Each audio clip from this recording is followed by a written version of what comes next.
I woke to the sound of rain on the roof. Lisa was sleeping soundly beside me. I reached for my glass of water and saw a fresh, thin scar across my palm, and the faint, precise dots of surgical stitches. I never had that surgery. It started with things I didn't own. An old leather-bound book on my shelf about celestial navigation. I hated astronomy. A toothbrush with firm bristles in the holder, next to my soft one. I live alone. Lisa had been gone for over a year. The silence in my house was mine. Until it wasn't. I'd hear the faucet drip in the guest bathroom I never use. I'd find the kettle still warm in the morning, though I only drink coffee. At first, I blamed grief. Lisa's absence was a hole I kept falling into, so forgetting things made sense. But then I found the recordings. Not on my phone, but on an old digital voice memo recorder I found in a drawer I'd sworn was empty. The first one was just breathing. Slow, steady, sleeping breaths. Mine, the date on the file, was from 2 nights prior. I didn't remember making it. The second recording was my voice, but flat, distant. It listed grocery items. Milk, eggs, a type of bread we never bought. Then it said, "Protocol suggests integration is proceeding. Memory anchors are unstable, but physical acclimation is at 78%. I played it 5 times. The voice was mine. The words were not. I tore the house apart. In the back of my closet, behind winter coats, I found a small duffel bag. Inside were clothes that fit me perfectly, but in a style I'd never wear. Stiff, neutral-colored trousers, plain polo shirts. Folded beneath them was a manual, not for an appliance, but a typed, bound booklet titled Ambient Integration and Chronological Displacement Field Guide. The pages were filled with dense text and charts, but one section was highlighted, synchronization symptoms. It listed things like discovery of unfamiliar personal items, auditory hallucinations of domestic activity, and time lapses perceived as zoning out. At the bottom, in handwriting that was almost mine, it said, "The key is the anchor. She is the anchor. Without her recognition, the loop decays." She had to be Lisa, but Lisa was gone. My Lisa was gone. That night, I set up my laptop to record the living room. I took caffeine pills to stay awake. I sat in my chair, staring at the dark hallway, waiting to catch the other me, the one who bought strange bread and stitched up his own hand. The clock ticked past 3 a.m. My eyes grew heavy despite the pills. Then, from the hallway, I heard my own voice, whispering, "He's resisting. Increase the dosage. Start with the childhood memories." I didn't sleep. I lived on fear and coffee. I started checking my body in the mirror. A new bruise on my shin. A callus on my thumb where I didn't have one. My own face began to feel like a mask. The whispers kept coming, always just out of sight, always in my voice. They discussed the subject, me, like a problem to be solved. The subject is investigating. Implement the childhood sanitization. Begin with the red bicycle. A cold shock went through me. I had a red bicycle when I was 7. I loved it. I crashed it into Mrs. Henderson's fence and broke my arm. I tried to pull the memory up. The image was blurry, colorless. The pain in my arm was just a concept, not a feeling. They were eating my past. I drove to my mother's house, 2 towns over. I needed an anchor, proof. When she opened the door, her smile faded into concern. "Honey, you look terrible, and why are you dressed like that?" I looked down. I was wearing one of the stiff polo shirts from the bag. I didn't remember putting it on. "Mom?" I said, my voice cracking. "The red bicycle. Tell me about my red bicycle." She looked confused, then sad. "Oh, sweetie, you never had a red bicycle. You were afraid of bikes. You had a blue scooter." The drive home was a blur. The blue scooter, I could remember.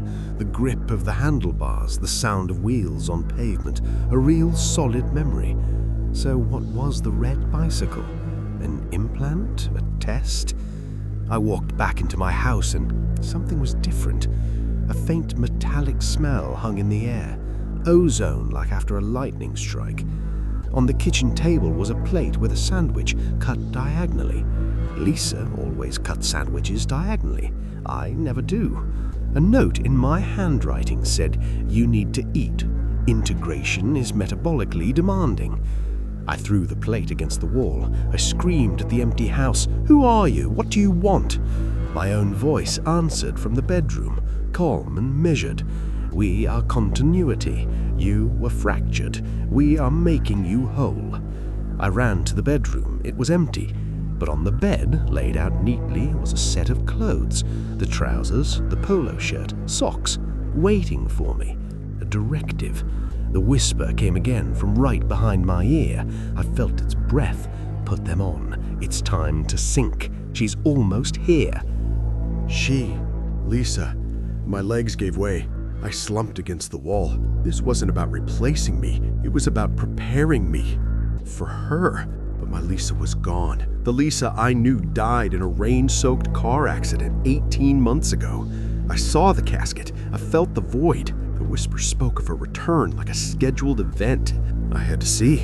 I had to know. I didn't touch the clothes. I went to the garage, to a locked toolbox where I kept her things, the after box I couldn't bring myself to open. I broke the lock. Inside were her last effects: a cracked phone, a scarf, the wedding ring they'd retrieved from the wreckage, and beneath it all, a manila envelope from the coroner's office I had refused to look at. I opened it. The autopsy report was clinical, cold, cause of death, massive blunt force trauma, positive ID via dental records.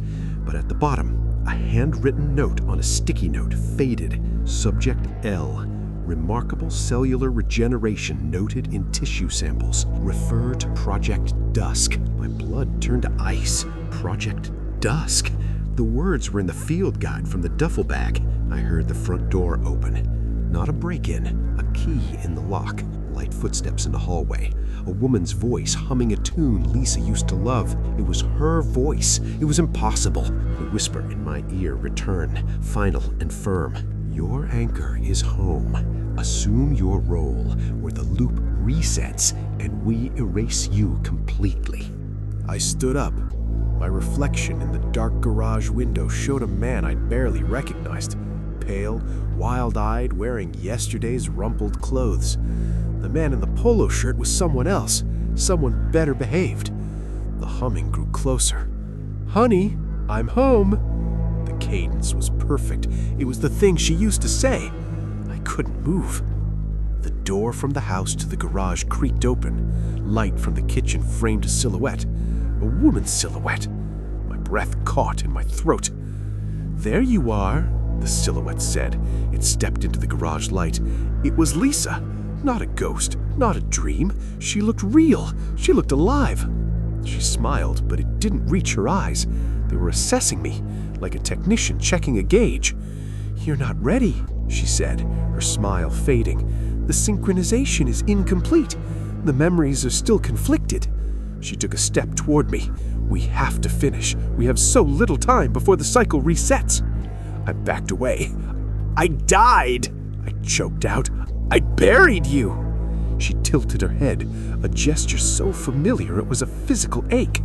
"That was a previous iteration, a necessary collapse. This iteration has greater stability. But you," she said, pointing at me, "you are the unstable variable. You cling to the wrong memories, the painful ones. We're here to give you better ones." She reached into her pocket and pulled out a small silver device with a single button. "The red bicycle was a gift. Let me give it to you again."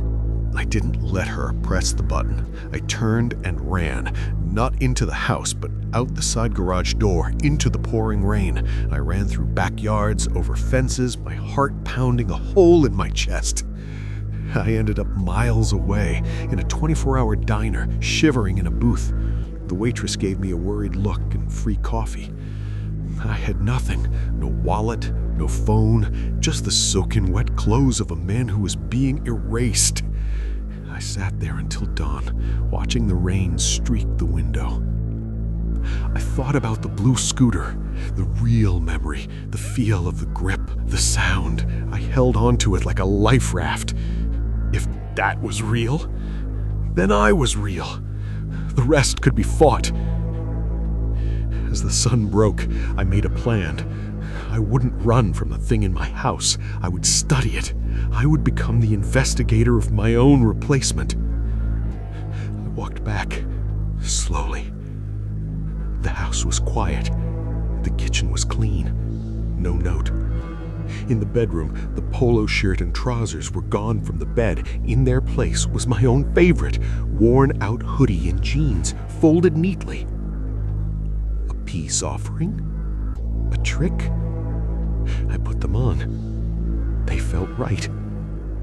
From the living room, I heard the soft click of the TV turning on. The news. Normal morning sounds. I walked in. Lisa was on the couch, dressed in her old robe, watching the weather. She looked over her shoulder and smiled, a real, warm smile that crinkled her eyes. "Morning, sleepyhead. You were out cold. Dreaming again?" She patted the space next to her.